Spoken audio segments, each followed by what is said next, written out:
رسول اللہ کی حدیث، رسول اللہ کا عمل، رسول اللہ کا قول حجت ہے، دین ہے، وحی ہے۔ اسی طرح جس طرح قرآن ہے، اسی طرح کتاب اللہ ہے، جس طرح قرآن کتاب اللہ ہے، اسی طرح اس کی فردیت ہے۔ یہ بات تو اللہ کے فضل سے چلو اہل توحید، اہل حدیث، اہل سنت میں کچھ عام ہے، اس کی اہمیت بھی کچھ عام ہے، لیکن ایمانداری سے بتلائیے رسول اللہ کی حدیث تو حجت ہے، رسول اللہ کا قول تو حجت ہے، رسول اللہ کا فرمان تو حجت ہے، لیکن رسول اللہ کا نظام حجت نہیں ہے، رسول اللہ کا دین حجت نہیں ہے۔ رسول اللہ کے جو 1400 سال قبل آپ کو اور مجھے دستور حیات قرآن پاک دیا، یہ صرف ممبروں پہ پڑھنے کے لیے آیا ہے، یہ صرف مسجدوں میں پڑھنے کے لیے آیا ہے، یہ صرف سجدوں اور عبادتوں میں اللہ اللہ کے نعرے لگانے کے لیے آیا ہے، یہ سبحان اللہ الحمدللہ اللہ اکبر کے گیت گانے کے لیے آیا ہے۔ صرف عبادات بھی ہونی چاہیے، فرد کی زندگی بھی عبادت گزار متقی ہونی چاہیے، لیکن آپ میں سے کوئی شخص بھی، جتنے یہاں بیٹھے ہیں الحمدللہ بہت بڑا مجمع ہے، جتنے یہاں بیٹھے ہیں سارے سجدے میں پڑ جائیں، سبحان اللہ کہنا شروع کر دیں، الحمدللہ کہنا شروع کر دیں، سارا رات سارا دن کہتے رہے، ایک دن نہیں پورا مہینہ کہتے رہے، پوری دنیا کے عالم کفر کو اس سے کوئی فرق نہیں پڑنے والا۔ لیکن آپ میں سے صرف چند لوگ کھڑے ہو جائیں اور کہیں رسول اللہ کا دین صرف ذاتی عبادات کے لیے نہیں آیا، صرف ممبر و محراب اور مصلے کے لیے نہیں آیا، بلکہ بازار کے لیے بھی آیا ہے، معاملات کے لیے بھی آیا ہے، ریاست کے لیے بھی آیا ہے، سیاست کے لیے بھی آیا ہے، حکمرانی کے لیے بھی آیا ہے۔ دین مکمل ہے، دین نظام ہے۔ یہ عقل کے اوپر کیسا پردہ مفکرین نے، سرمایہ دارانہ نظام نے، عصر حاضر کی سیکولر پارٹیز نے آپ کے دماغ کو اس طرح کنٹرول کیا ہوا ہے کہ آپ کے دماغ میں بھی یہ بات ڈال دی گئی ہے، اور مسجد کا مولوی ممبر رسول تے سیاسی گل کر رہے ہیں۔ سیاسی گل کون کرے؟ چور کرے، لٹیرا کرے، وڈیرا کرے، جگیردار کرے، بدکار کرے، عیار و مکار کرے، وہ کر لے، مولوی نہ کرے۔ یہ فلسفہ اسلام کی بنیاد سے متصادم ہے۔ کیوں؟ دلائل بھی سمجھ لیجیے۔ رسول اللہ صلی اللہ علیہ وسلم نے فرمایا بنی اسرائیل میں ایک نبی جاتا تو دوسرا نبی آ جاتا، ایک نبی ان کا سیاسی لیڈر ہوتا تو دوسرا نبی سیاسی لیڈر بن کے آ جاتا، دوسرا نبی سیاسی لیڈر بن کے آ جاتا۔ میرے بعد نبی نہیں آئے گا، رسول اللہ کی حدیث سب کو یاد ہے نا، میرے بعد نبی نہیں آئے گا، لیکن میرے وارث آئیں گے۔ نبی تو نہیں آئے گا لیکن میرے وارث آئیں گے۔ وہ وارث کون ہوں گے بتائیے؟ حدیث سنی نہیں آپ نے؟ علماء وارث ہوں گے، وہ نبی نہیں ہوں گے لیکن میرے وارث ہوں گے۔ آپ کو سرمایہ دارانہ نظام نے، سیکولر نظام نے یہ مغالطہ اور وسوسہ ڈال دیا، عالم دین، طالب علم، مسجد کا مولوی، خطیب رسول اللہ کا وارث ہے، لیکن کس کا؟ ممبر کا، کس کا؟ مصلی کا۔ بس رسول اللہ پوری امت میں صرف مصلی اور ممبر چھوڑ کے گئے ہیں۔ کیا مسجد النبی کے اندر ریاست مدینہ موجود تھی کہ نہیں تھی؟ کیا مسجد النبی کے اندر سپریم کورٹ موجود تھی کہ نہیں تھی؟ کیا مسجد مدینہ میں رسول اللہ نے ریاست کی بنیاد رکھی تھی، ریاست مدینہ کی تھی کہ نہیں تھی رکھی؟ کیا رسول اللہ اپنی وراثت میں صرف مصلی چھوڑ کے گئے، صرف ممبر چھوڑ کے گئے؟ رسول اللہ اپنی وراثت میں تخت نہیں چھوڑ کے گئے، اپنی وراثت میں خلافت نہیں چھوڑ کے گئے، اپنی وراثت میں حکمرانی کے اسلوب یا سسٹم نہیں چھوڑ کے گئے، اپنی وراثت میں معاشرے کے اصلاح کے نظام نہیں چھوڑ کے گئے، اپنی وراثت میں بازار کو درست کرنے کے نظام نہیں چھوڑ کے گئے، اپنی وراثت میں معاملات کو درست کرنے کے نظام چھوڑ کے گئے ہیں کہ نہیں گئے؟ رسول اللہ دنیا سے چلے گئے، ایمانداری سے آپ نے بتلانا ہے، اور آج اس سوچ اور فکر کو لے کر گھر گھر، کریا کریا، کوچا کوچا ایک ایک بندے کی اصلاح کرنی ہے۔ رسول اللہ جب دنیا سے چلے گئے، رسول اللہ صلی اللہ علیہ وسلم نے حضرت ابو بکر کو صرف مصلی کا امام بنایا تھا کہ ریاست کا بھی؟ ایمانداری سے بتلاؤ۔ رسول اللہ صلی اللہ علیہ وسلم نے حضرت ابو بکر کو مصلی کا امام صرف بنایا تھا کہ ریاست کا بھی بنایا تھا؟ حضرت عمر کو صرف مصلی کا امام بنایا گیا کہ ریاست کا بھی؟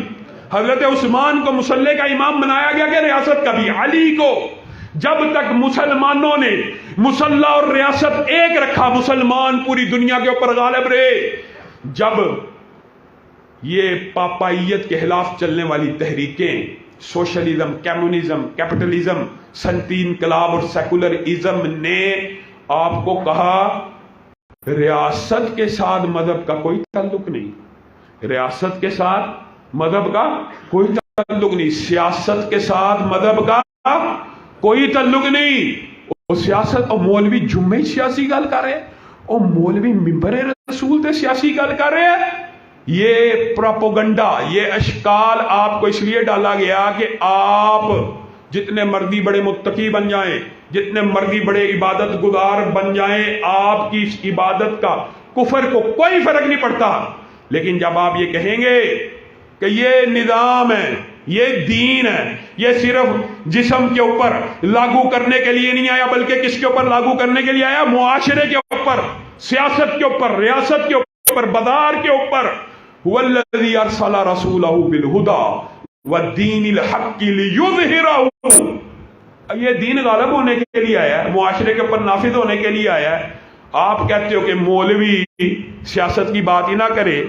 ان تمام نصوص سے ایک بات سمجھ آتی ہے جو محدثین نے لکھی ہے، وہ کیا ہے؟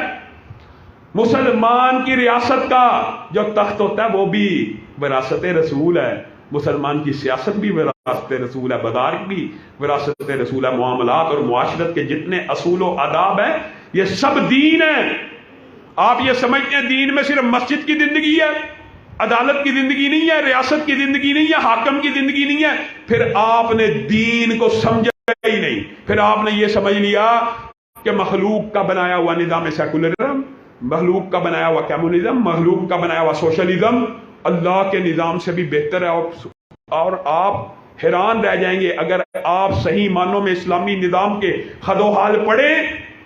اسلامی نظام ایک کلیہ اور فارمولہ ہے میرے بھائیوں۔ کیوں اس بات کی سمجھ نہیں آتی کہ اللہ خالق ہے، ہم سب مخلوق ہے، ہم سب مخلوق ہیں، اللہ خالق ہے۔ عقیدہ یہ تو ہمارا ہے نا مسلمانوں کا، ہم سب، اور یہ عقیدہ ملحد بھی ہو، بے دین بھی ہو، اللہ کا بھی منکر ہو، وہ اس بات سے انکار نہیں کر سکتا کہ وہ مخلوق ہے، وہ بھی انکار نہیں کر سکتا۔ اگر میں، آپ، ہم تو مسلمان ہیں، ہم سب مخلوق ہے، اور ہمارا عقیدہ کیا ہے؟ اللہ خالق ہے۔ اللہ تعالیٰ اس مخلوق کی گائیڈنس کے لیے جو سسٹم دیتا ہے وہ بہتر ہے کہ سیکولرزم، وہ بہتر ہے کہ سوشلزم، وہ بہتر ہے کہ سوشلزم، کمیونزم، سیکولرزم، یہ سارے کے سارے کنہوں نے بنائے ہیں؟ انسانوں میں۔ ان میں غلطی بھی ہو سکتی ہے، اس میں خوبی بھی ہو سکتی ہے، لیکن جو نظام اللہ نے نازل کیا اس میں کوئی غلطی کا اندیشہ ہے؟ اور اللہ نے اس نظام کو نازل کیا، اور رسول اللہ صلی اللہ علیہ وسلم کی حدیث اس بات کے اوپر دلالت کرتی ہے، متعدد ہے، ایک لمبا چوڑا موضوع ہے، کہ صرف اللہ کا نظام زمین پہ نافذ کر دو، صرف نظام، صرف نظام۔ یہاں پہ آپ نے غور کرنا، نظام۔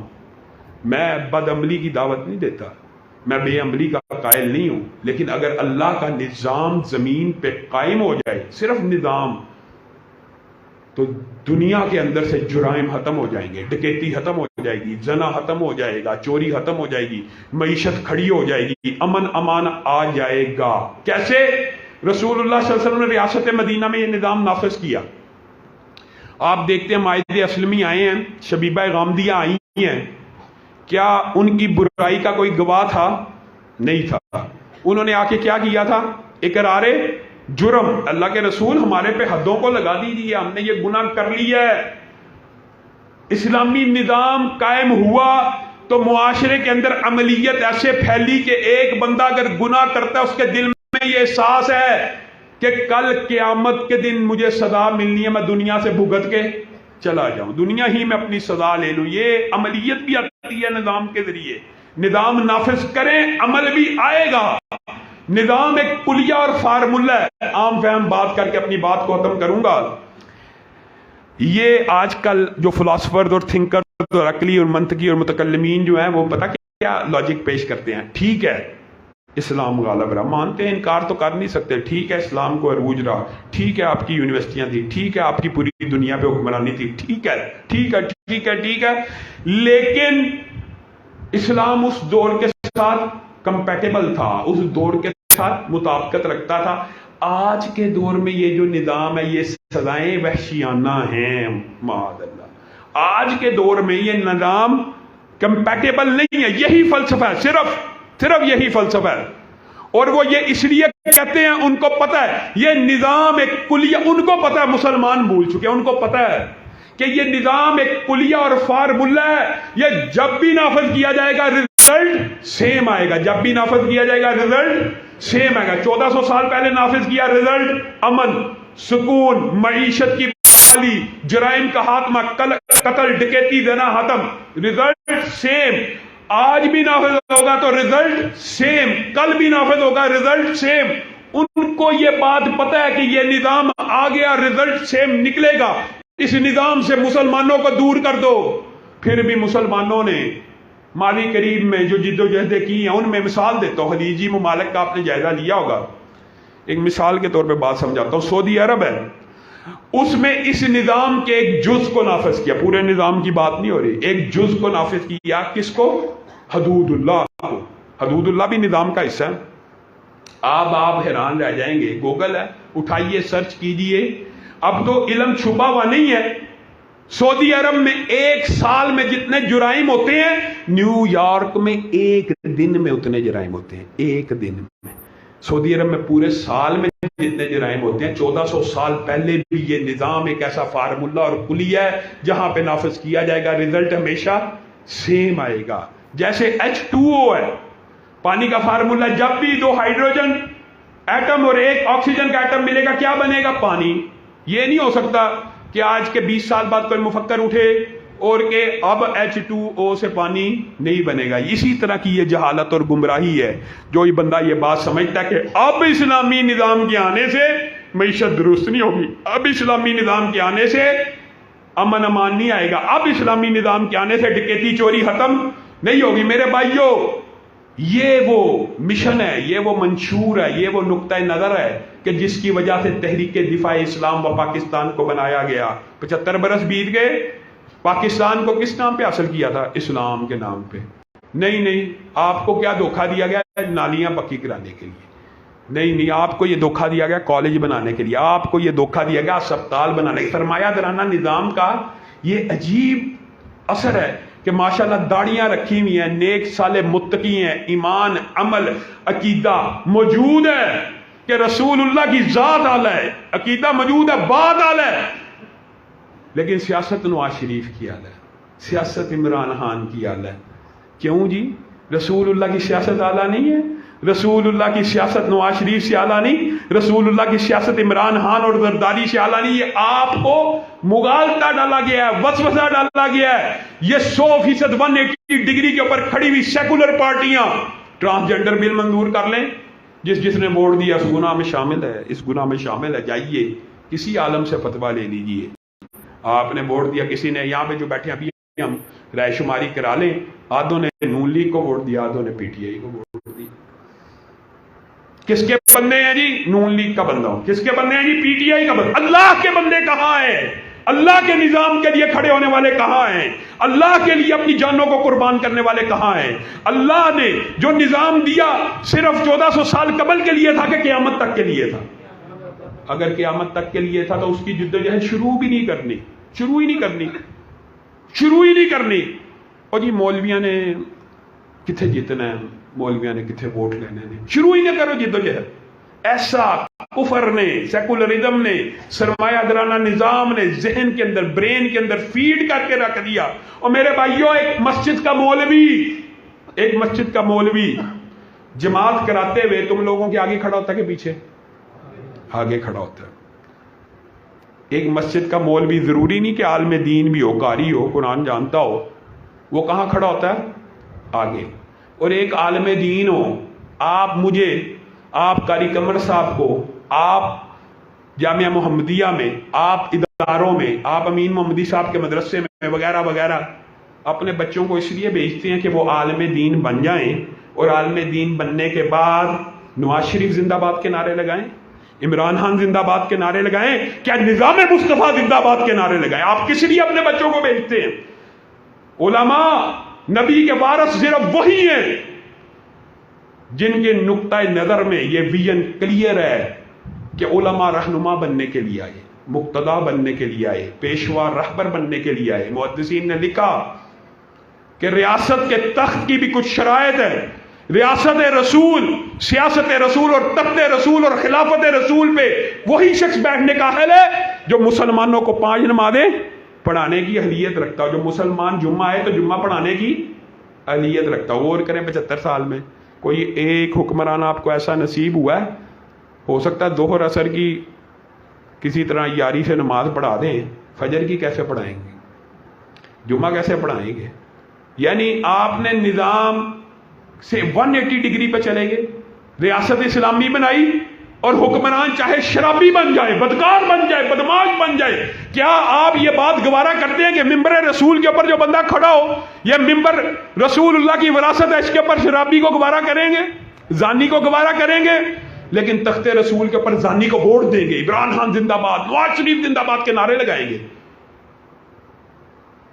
آپ کی عقل کے اوپر تب کوئی ایسا عجیب ہتھ کنڈا دماغ میں سوار ہوگا، تب آپ کو یہ بات سمجھ نہیں آئے گی۔ او خدا کرے کہ میری ارض پاک پر اترے وہ فصل گل کہ جسے اندیشہ زوال نہ ہو۔ میں آپ لوگوں کو گن اٹھانے کی دعوت نہیں دیتا، پستول اٹھانے کی دعوت نہیں دیتا، ڈنڈے اٹھانے کی دعوت نہیں دیتا، اسی نظام میں رہتے ہوئے اپنے نظریات سیدھے کرنے کی دعوت دیتا ہوں۔ صرف نظریات سیدھے کر لیں، عمل تو اگلی سٹیج ہے۔ نقطۂ نظر واضح اور کرسٹل کلیئر کر لیں، صرف ارادہ تو کریں، ابتدا تو کریں۔ اگر بیلٹ کے ذریعے مولانا فضل الرحمان KPK سے حلقے بنا کر سیٹیں جیت سکتے ہیں تو پنجاب کے دین پسند اتنے پیچھے کیوں رہ گئے؟ پنجاب کے دین پسندوں کو زیادہ ہی سیکولرزم نے اور سرمایہ دارانہ نظام نے دبا دیا کہ آپ علماء کو، آپ دین پسندوں کو، آپ اسلام پسندوں کو ووٹ نہیں دیتے۔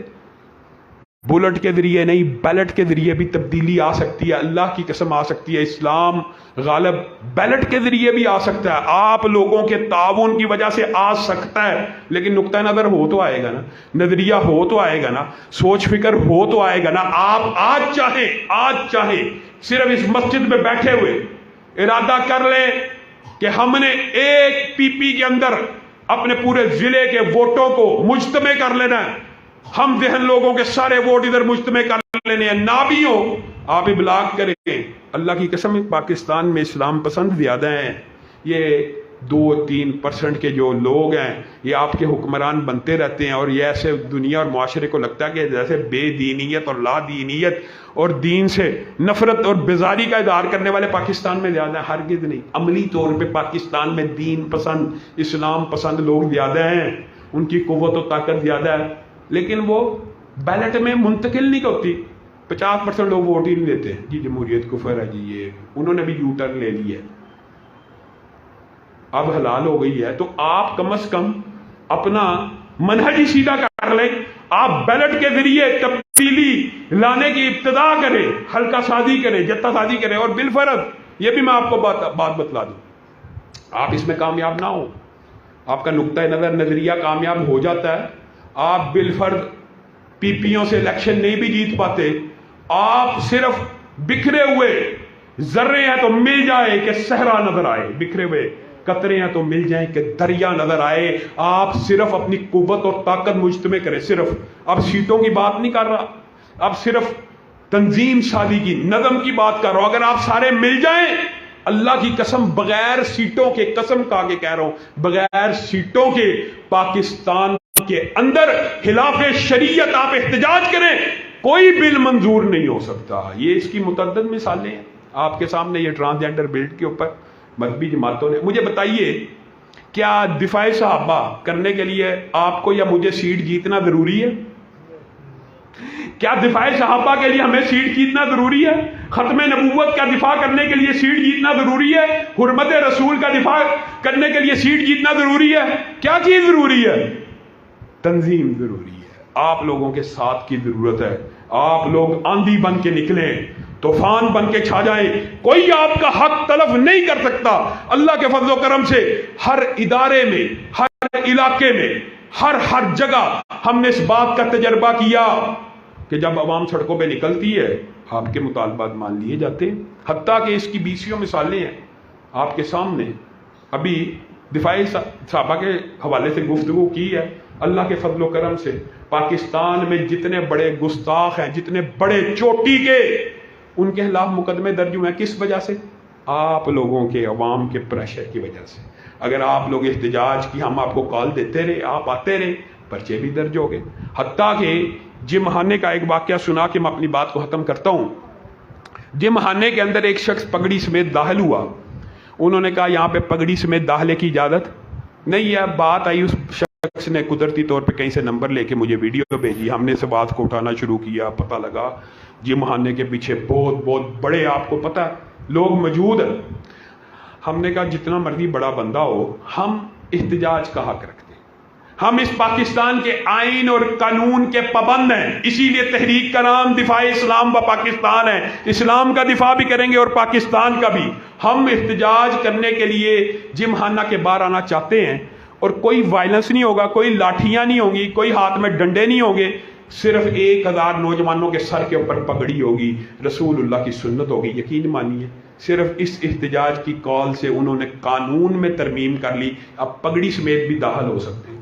بتائیے آپ لوگ اگر کسی بھی خلاف شریعت، خلاف دین کام کے لیے کھڑے ہو جائیں، اور مذہبی جماعتوں کا، مذہبی تحریکوں کا، اور خاص طور پہ مذہبی سیاسی تحریک کا کام ہی ہے کہ وہ مختصر کا کردار ادا کرے، خلاف شریعت کام نظر آ رہا ہے اس کے خلاف احتجاج کرے، اس کے خلاف آواز کو بلند کرے، یہ نہیں کہ گنگا شیطان بن کے بس ہر وقت اپنی پسند کی پارٹیوں کے، کبھی نواز شریف، کبھی عمران خان، کبھی زرداری زندہ باد کے نعرے لگاتا رہے۔ آپ بے حیائی کے اتنے بڑے بورڈ ہیں، میں آپ کو دعوے سے کہتا ہوں اگر آپ لوگ میرا ساتھ دیں تو پاکستان کی گلیاں اور محلے یہ بے حیائی اور عریانیت کے جو بڑے بڑے فحاشی کے بورڈ لگے ہوتے ہیں، اگر عوام میرے ساتھ ہو، ان کو جرت نہ ہو یہ کوئی بندہ بورڈ ٹانگ سکے، لیکن تکبیر، صاحب قدم بڑھاؤ، علماء صاحب قدم بڑھاؤ۔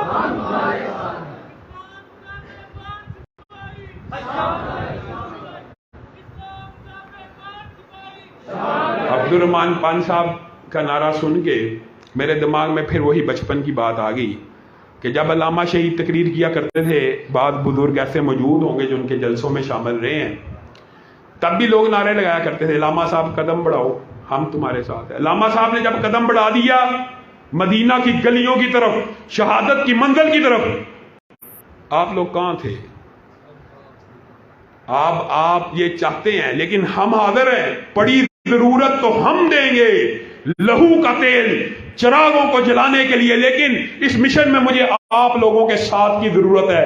کیا دفاع صحابہ کے لیے، تحریک دفاع اسلام کا ساتھ دینے کے لیے تیار ہے؟ ختم نبوت کے لیے تحریک کا ساتھ دینے کے لیے تیار ہے؟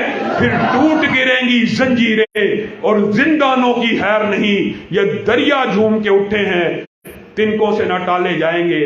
بار ہمارے ساتھی اسیرم تبسم اور دیگر موجود ہے، آپ سب ساتھی ان سے رکنیت فارم حاصل کر سکتے ہیں اور تحریک میں غول در غول شامل ہو سکتے ہیں، اور اس تحریک میں شامل ہونے کا مقصد اور مطمع نظر صرف اللہ کی رضا ہے، دفاع اسلام و پاکستان ہے۔ اس کے علاوہ یہ تحریک کسی جماعت کو توڑنے کے لیے نہیں، کسی بھی جماعت میں رہتے ہوئے بھی آپ تحریک کا ساتھ دے سکتے ہیں۔ سبحان ربک رب العزت عما یصفون وسلام علی المرسلین والحمد للہ رب